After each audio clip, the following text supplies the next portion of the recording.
Vous êtes sur RTL. RTL Matin, 7h, 9h30. Avec Yves Calvi. Il est 8h47. Bonjour Laurent Gérard. Bonjour Yves. Bonjour Mademoiselle Jeanne. Bonjour Monsieur Calvi. En présence de Monsieur Lignac. Tout à fait. Bonjour Cyril. Bonjour Cyril. La mort de Bernard Tapie a beaucoup fait réagir la classe politique. Bonjour François Hollande. Bonjour. Ou plutôt, devrais-je dire adieu Bernard. Salut l'artiste. Oui. Au revoir le petit père des peuples. Vous avez l'air vraiment très affecté par sa disparition. Mais petit père des peuples, en effet, c'est peut-être un peu exagéré. Vous ne trouvez pas? Non, Saint Bernard voulait toujours aider les petites gens. Les pilevons d'air qui duraient plus longtemps, c'était lui. Les Adidas avec les crampons qui se dévissent. Le livret A au Crédit Lyonnais, c'était encore lui. La gym tonique pour tous à la télé, toujours lui. Les matchs truqués pour faire plaisir aux supporters, encore lui. Ouais, vu comme ça, forcément. Bernard Tapie, c'était l'ambition, l'élégance et la classe. D'ailleurs, j'achetais toujours mes slips, mes chaussettes et mes cravates chez Tapie à Barbès. Ah non, là, je crois que vous confondez, c'était chez Tati. Tapie, Tati, qu'importe. Mon ami Bernard était au-dessus de tout ça. Ces derniers temps, il avait pris du recul, comme moi.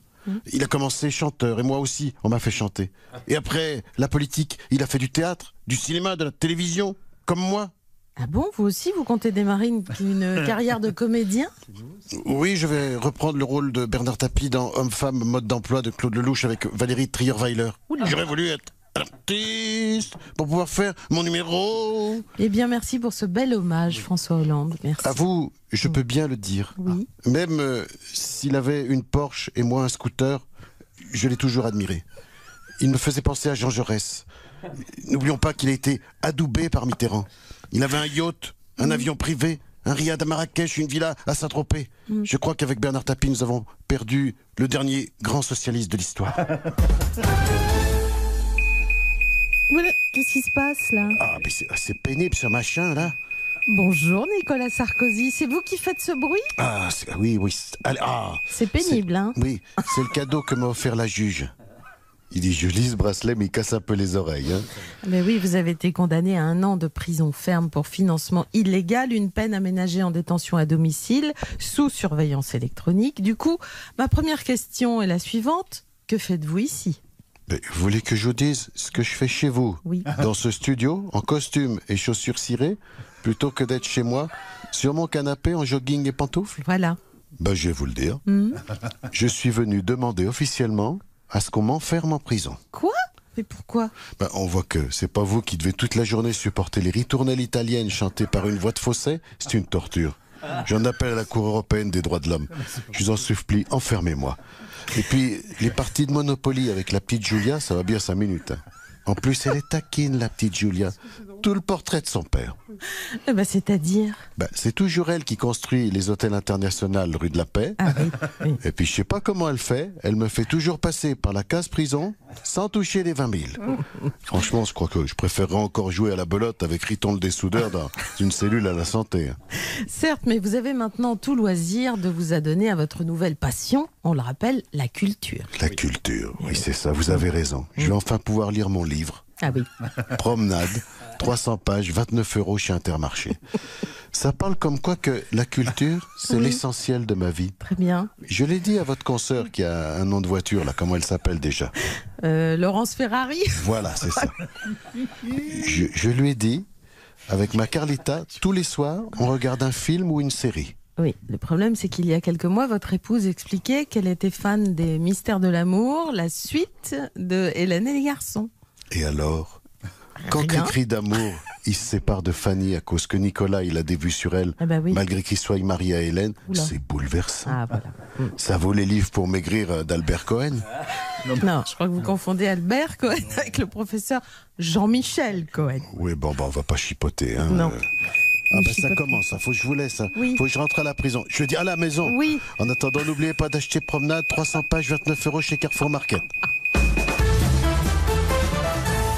Oula, tiens. Bonjour Jean-Luc Mélenchon. Bonjour Jean-Luc Mélenchon. Gna. Ferme ta petite bouche de journaliste et ramène-moi plutôt Zemmour. Allez hop, et que ça saute. Pourquoi voulez-vous qu'Éric Zemmour soit là? Tu lis pas les sondages? Je débat avec lui et paf, je prends 2 points dans les sondages. Encore 10 débats avec ce petit bonhomme et il n'y a même plus besoin de faire l'élection, je m'installe à l'Élysée. Allez, fais péter le Zemmour. De toute façon, Éric Zemmour n'est pas là. Avec qui je vais débattre alors, hein? Avec qui? Bah là, dans le studio, je vous propose Cyril Lignac. Je vais quand même pas débattre du temps de cuisson de l'œuf à la coque. Plutôt qu'un grand sympa, t'as pas un petit teigneux en stock? Ah non, ça en a pas. Bonjour madame. Ah bah tiens, bonjour François Ruffin. Voilà. Et bonjour patron. Mais qu'est-ce que tu veux, Saturnin? Je sors de chez Zemmour, il vous adore. Hein. Depuis votre débat avec lui, il a doublé ses intentions de vote. Maintenant, il est devant vous. On est mal, patron, on est mal. Mais qu'il est con!